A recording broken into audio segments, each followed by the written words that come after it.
itong mga manok na kanya pong inaalagaan. Marami po tayong kaganapan na maipapakita sa pagbabalik po ng Usapang Sabong. Ito po yung mga manok na napakahalaga po kay Boss Jimmy. Ito po yung mga manok na kung saan talaga pong impresibo ang pagkakapanalo. Ito po yung bulik na kani-kanina lamang po ay nakita natin. No, nagpanalo po ito ng dalawa.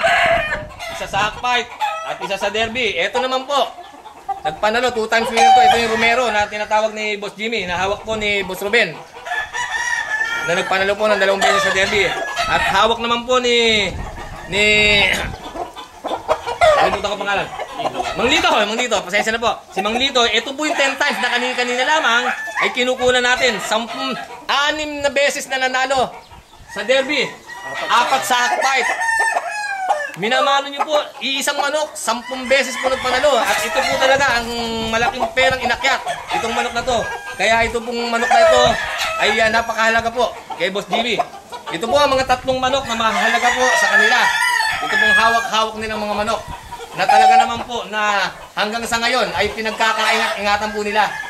Siguro po ay marami pa po tayong makikita o mga darating pang mga manok ni Boss Jimmy na magbibilang po ng panalo. Antabayanan po lang po natin sa pagbabalik po ng Usapang Sabong. Sa mga susunod po natin pagtalakay, makikita po natin ang iba pang mga kaganapan at mga pangyayari sa paglalaban po ng manok ni Boss Jimmy. Maraming salamat po.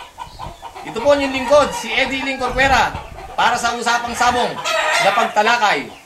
Mabuhay po kayo.